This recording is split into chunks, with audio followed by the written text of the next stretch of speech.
estudantes do 9º ano, sejam todos bem-vindos. Eu sou a professora Joyce Martins, do componente curricular de língua portuguesa, e esta é a nossa aula de número 70, que tem como objeto de conhecimento a modalização.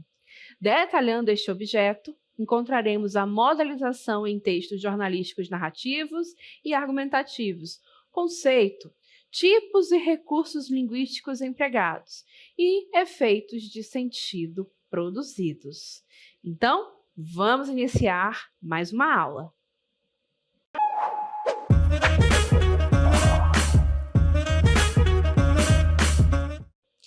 Para estudarmos a modalização, nós preparamos um texto bem interessante e que vai ser do campo jornalístico. Vamos, portanto, observar esta modalização em ambiente jornalístico, numa situação de comunicação em um gênero textual que é próprio do jornalismo, ok? Mas antes disso, vocês podem imaginar a forma de vivenciar a infância. Vocês já estão aí na adolescência, pré-adolescência, mas a infância não está assim tão distante. Certamente na memória de vocês se recordam de como foi vivenciar a infância de vocês nos diferentes contextos amazônicos que temos, né? Ora, existem aí as cidades maiores, menores, existem as comunidades ribeirinhas, e aí aquelas que são mais próximas das cidades, aquelas que são mais distantes, aquelas que têm uma estrutura um pouco melhor e um conforto, vamos dizer assim, de vida um pouco melhor, aquelas que são mais distantes e por isso mesmo o modo de vida é um pouco diferente, enfim. O vivenciar a infância na Amazônia oferece muitas possibilidades, né? A gente tem que pensar isso, que são diferentes contextos e essas vivências certamente serão únicas, correto? Então, houve um fotógrafo que resolveu registrar por meio de imagens, fotografias bastante interessantes, justamente esses conceitos sobre a vida das crianças, né? Das crianças e aí pré-adolescentes na Amazônia.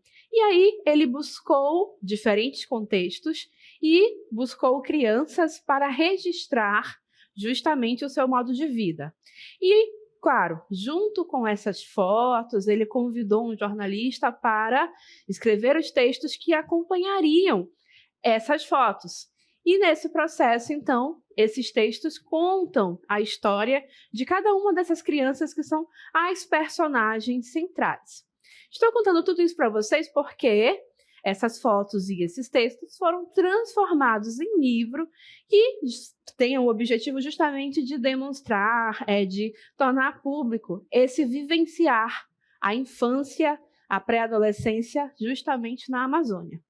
O nosso texto, então, a nossa notícia, fala justamente desse processo de lançamento deste livro.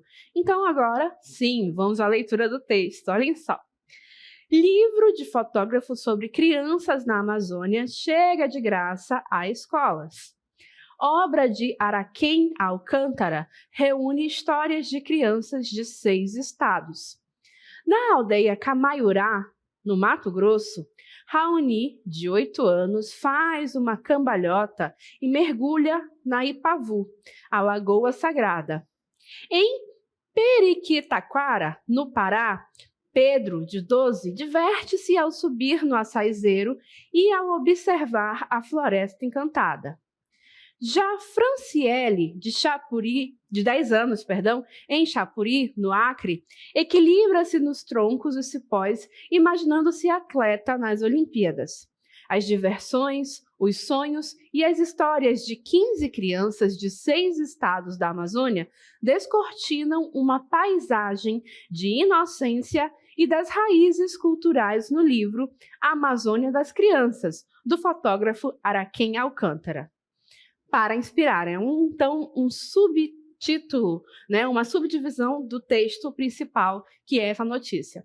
O trabalho está dividido em 2 volumes, segundo explica o patrocinador da pesquisa no primeiro livro. Crianças indígenas, ribeirinhas, extrativistas, quilombolas e urbanas narram as histórias.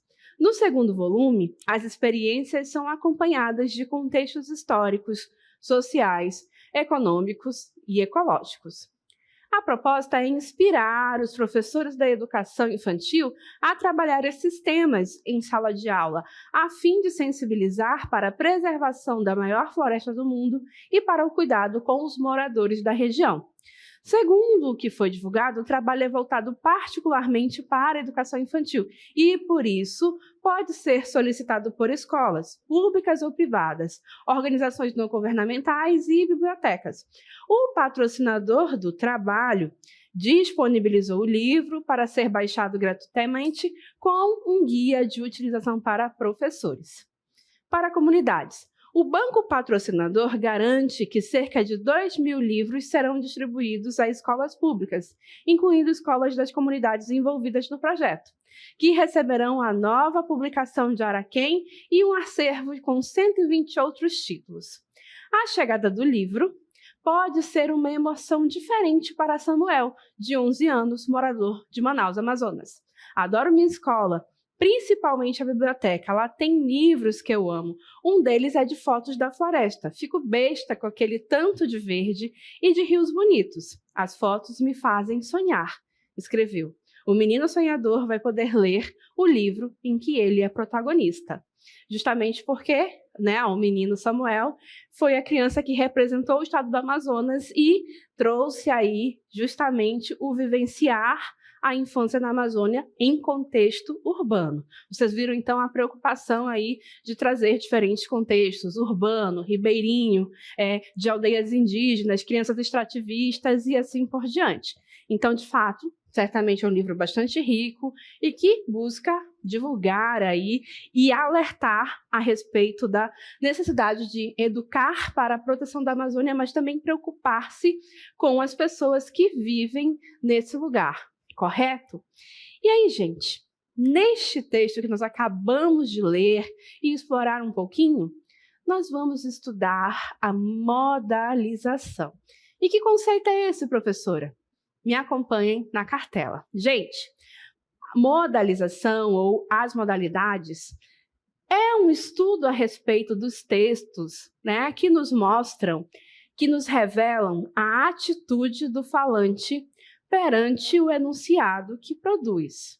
Mesmo quando o falante procura isentar-se, com essa atitude já reflete um posicionamento diante do dito.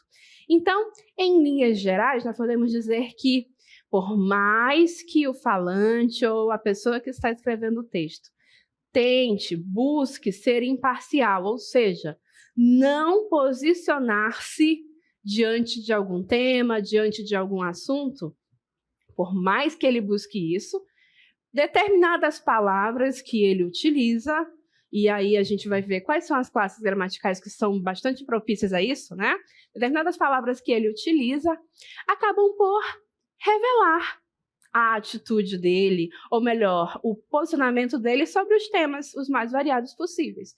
Em geral, nós observamos a questão da modalização através dos usos que a pessoa que escreveu o texto, ou que está ali falando sobre o assunto, utiliza ali adjetivos, advérbios. Então, pelo conjunto de usos dos adjetivos e dos advérbios, nós podemos, então, sim, observar, enxergar ali uma certa opinião, um certo posicionamento, ou melhor, uma atitude, A atitude que aquela pessoa tem diante daquele tema, diante daquele assunto que está sendo debatido ou sobre o qual o texto fala, correto?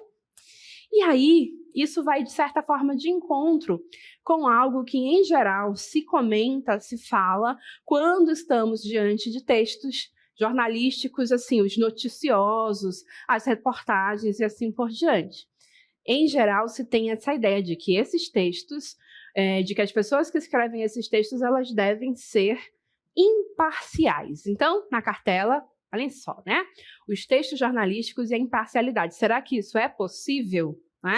Então, os repórteres De acordo com essa ideia da imparcialidade, né, os repórteres precisariam ter o discernimento para distinguir entre o que é fato e o que são injunções, ou seja, suposições externas à ordem da realidade, ou seja, existe o fato e apenas o fato, e os repórteres deveriam então estar cientes disso e buscar discernir ao máximo entre o que é fato e o que é qualquer outra coisa que não é o fato, tá? E que poderiam comprometer a objetividade do relato, né? Então existe essa máxima relacionada aos textos noticiosos e de reportagem, que é essa de que o fato precisa ser demonstrado da maneira mais objetiva possível, apenas trazendo os fatos, sem qualquer outra colocação que fuja disso, sem qualquer outra situação que acabe por demonstrar o tal do posicionamento, a tal da opinião sobre o fato, e assim por diante. Então, será que isso é possível? Será que é realmente algo que se consiga fazer uma vez que há o estudo da modalização? Porque mesmo que você busque essa imparcialidade, há palavras que você utiliza que acabam por mostrar a sua opinião ou o seu posicionamento sobre o assunto, sobre o tema. E é isso, então, que a modalização busca observar e busca, de certa forma, contribuir com os processos de interpretação textual. Anteriormente, nós lemos uma notícia, correto? Ora, então vamos observar os usos ali de alguns adjetivos, locuções adjetivas, de alguns advérbios, locuções adverbiais presentes naquele texto e construirmos juntos ali um processo de interpretação textual? Então vamos lá, vamos à nossa tela e olhem só, a nossa pergunta já fica aí. Imparcialidade será?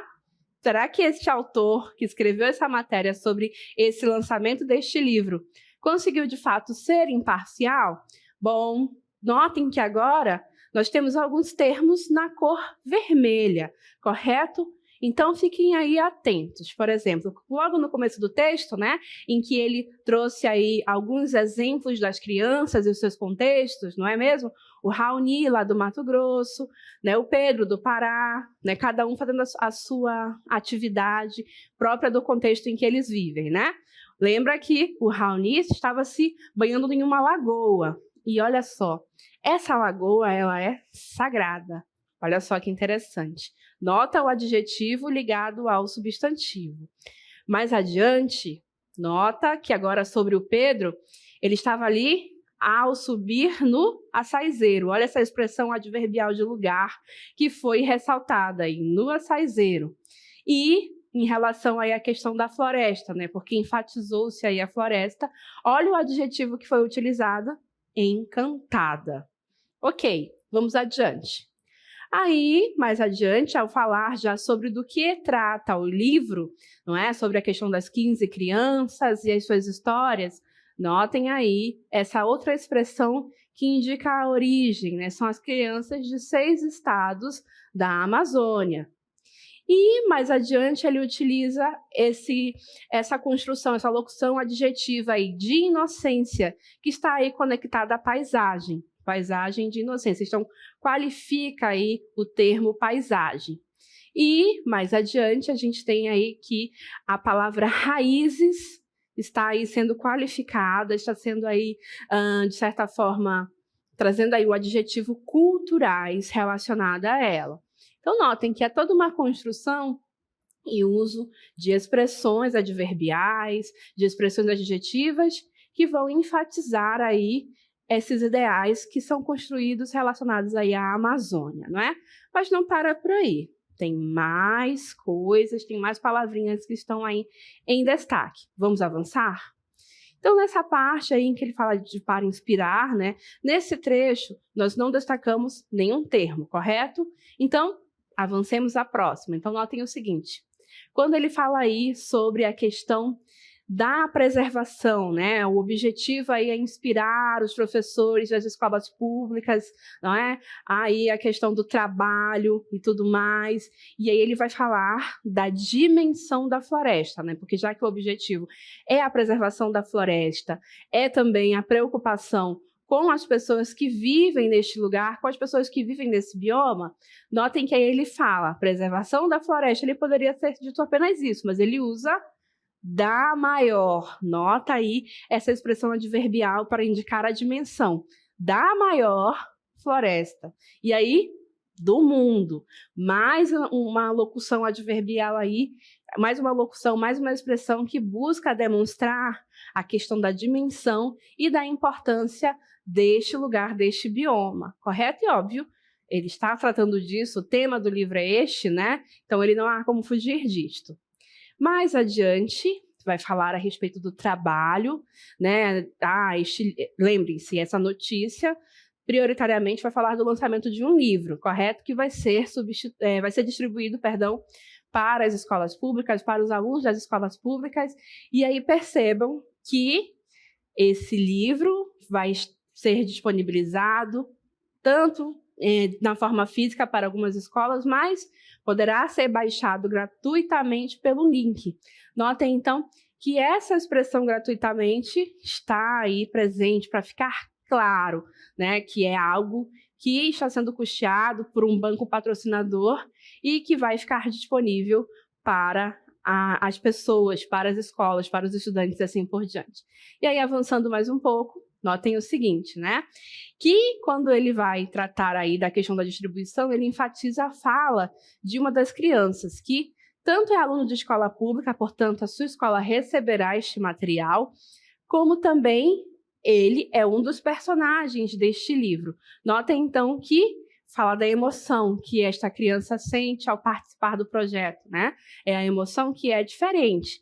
Ora, uma criança de 11 anos está justamente nesse processo de construção, né, das suas emoções, da definição aí, né, das suas atitudes e caráteres. Então, enfatizar essa nova emoção que ele está sentindo com este nosso adjetivo aí diferente. E avançando mais um pouco, nós temos aí, sobre a fala específica dele, né, ele utiliza-se, né, aliás, enfatizou-se e recortou-se esse pedaço de fala dele, né? Fico besta com aquele tanto de verde e de rios bonitos. As fotos me fazem sonhar. Então, nota aí que são termos que efetivamente evidenciam a forma como esse menino ficou aí surpreso, espantado de certa forma, né? Maravilhado com este ambiente, com essa situação. E aí, finaliza ali chamando o menino de sonhador. Então, notem aí que tivemos um conjunto de palavras e expressões que foram utilizadas ao longo desta notícia, que foi utilizada, sim, para divulgar a situação da distribuição de um livro, que foi financiado aí por um banco em específico. Mas notem, o uso de palavras, o uso das expressões adverbiais e adjetivas ao longo do texto. Ora, vamos então analisar de que classes gramaticais, a que classes morfológicas essas expressões pertencem. Vamos organizar tudo isso? Então, olhem só, seguindo com o nosso trabalho, observem o seguinte agora. Coloca na tela, por favor. Olhem só. Então, por exemplo, olhem ali. A Lagoa Sagrada. Sagrada, adjetivo. Subir no açaizeiro. No açaizeiro, locução adverbial. A Floresta Encantada. Encantada, adjetivo. Aí, crianças de 6 estados da Amazônia. De 6 estados da Amazônia, locução adverbial. Uma paisagem de inocência, locução adjetiva também. Aí, raízes culturais, um outro adjetivo. E aí, preservação da maior floresta do mundo. Nós temos aqui, né, os adjuntos adverbiais presentes no texto. E notem que, por hora, nós destacamos adjetivos e locuções adjetivas ou advérbios e locuções adverbiais. Seguindo adiante, também mais adiante falamos aí de gratuitamente, o nosso advérbio, emoção diferente, adjetivo, assim como besta, né? Eu fico besta, um outro adjetivo. O tanto de verde tem um advérbio, mais uma locução adjetiva aí, bonitos e sonhador, 2 adjetivos. Ora, então percebam, todas essas expressões, essas palavras, esses termos que destacamos, pertencem a essas classes gramaticais específicas, ou dos adjetivos ou dos advérbios, né? Ou locuções adjetivas e locuções adverbiais.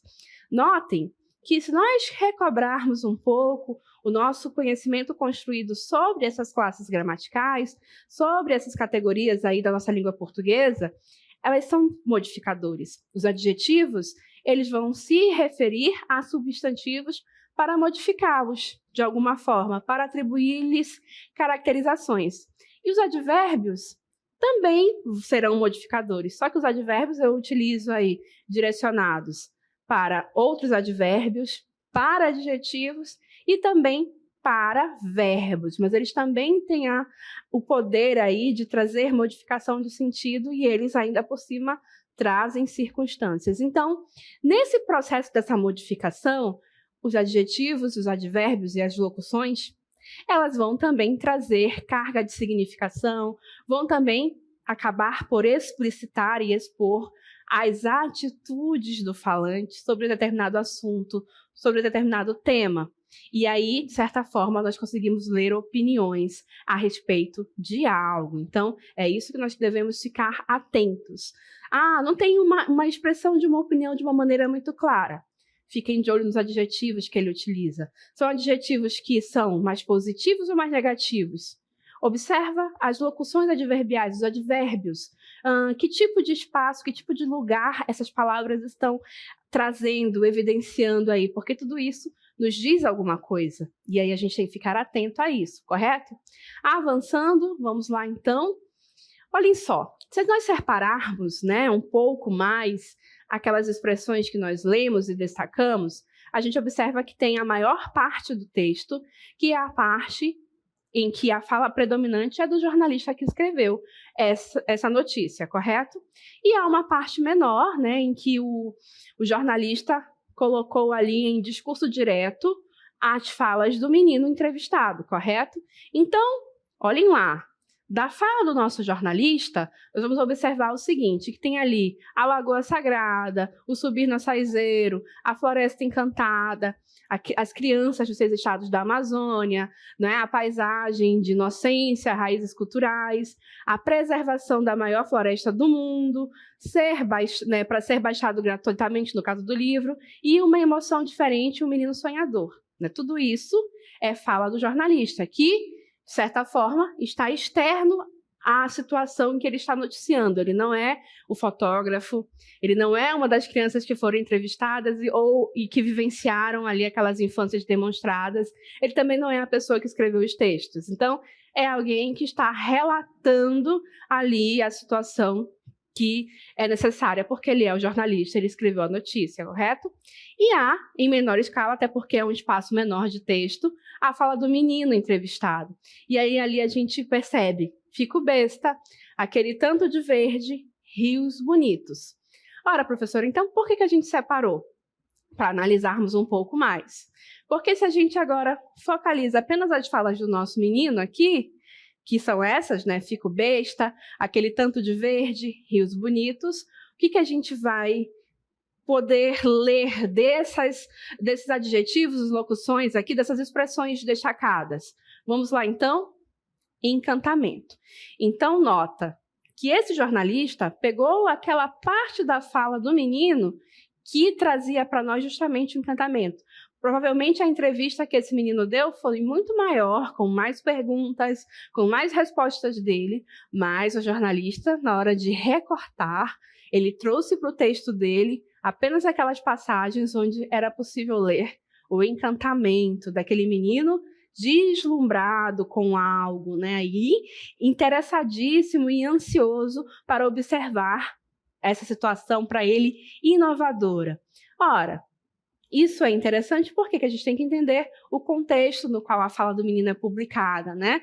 O objetivo ali é divulgar o lançamento do livro, então, trazer uma fala da criança que está ali encantada, deslumbrada de certa forma com essa situação inovadora é positivo e vai contribuir para o processo positivo relacionado ao livro que foi elaborado, que foi financiado por uma agência, né, um banco famoso, né, que nós suprimimos o nome, e que será distribuído para as escolas públicas, né? E seguindo adiante, vamos lá. E aí, o entrevistado não tem, nesse processo aqui da fala do menino, um compromisso com a neutralidade, né? Porque no momento em que ele traz a fala do menino, ali ele pode aproveitar também para escolher a parte da fala que, de certa forma, vai conversar com aquilo que ele quer mostrar sobre a situação. Então, por isso que ele não vai ali, naquele momento, ser neutro, né? Embora, supostamente, em notícias, o jornalista deva ser neutro, a gente vê que não, correto? Agora, vamos enfatizar a parte do texto que é a narrativa, a notícia escrita pelo jornalista, sem ser a fala do nosso entrevistado, do nosso menino, correto?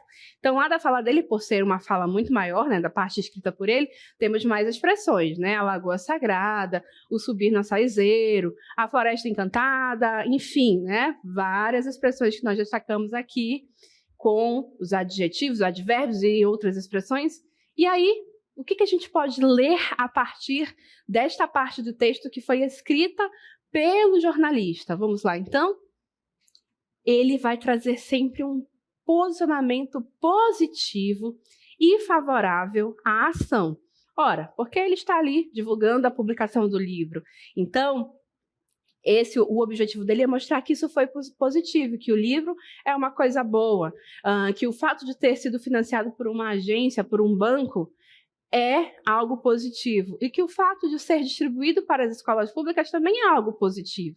Então, sempre que ele se refere lá à ação do menino de subir no açaizeiro, de entrar numa lagoa, é sempre com adjetivos que trazem uma leitura que é mais positiva, né? A lagoa é sagrada, o livro são sobre os 6 estados da Amazônia, né? Onde há ali floresta amazônica, correto? Aí tem a questão da paisagem, que tem inocência, as raízes culturais, notem aí, a preservação da maior floresta do mundo. Tudo isso traz uma leitura e uma carga de sentido que é positiva relacionada ao tema que a notícia traz. Então, se é algo que é favorável à ação, se é algo que é positivo, isso aqui é neutro? Tem neutralidade aqui? Tem imparcialidade aqui? Certamente não. Por isso que, por mais que supostamente um jornalista, ao escrever uma notícia, tenha aí a ideia de que ele é imparcial, ele não é, correto? Porque tem aqui uma atitude dele de ser ali positivo, favorável àquele fato que ele está noticiando. E aí, seguindo adiante, então, essa é a fala do nosso autor jornalista e que vai mostrar para nós justamente essa atitude positiva dele diante do fato que ele descreve. Então, quando a gente fala de modalização, pessoal, é sobre isso que nós estamos falando, de para além daquilo que é o óbvio, expressou a opinião, aqui está claro, aqui ele está se posicionando sobre um assunto. Mas aí você pega uma notícia e observa esse tipo de situação. O conjunto de adjetivos, de advérbios, as locuções adjetivas e adverbiais que são empregadas ali naquele contexto, são favoráveis àquela situação que está mostrando? Ou são contrárias? Porque aí, nesse processo, a gente observa a atitude do jornalista, a atitude do menino que foi entrevistado, o trecho de fala que foi recortado para compor o texto. Isso vai revelar também opiniões, posicionamentos para além daquilo que a gente acha que é imparcial, que é neutro, que não tem ali uma expressão de opinião, mas tem. E aí a gente tem que ficar atentos justamente aqui, às escolhas linguísticas que são feitas, tanto nos textos que nós estamos lendo, mas também nos textos que nós vamos elaborar no futuro, justamente para que, de fato, o nosso posicionamento fique adequado diante dos temas que estamos abordando. Quais são as modalizações que estamos empregando? É isso que nós precisamos ficar atentos, ok?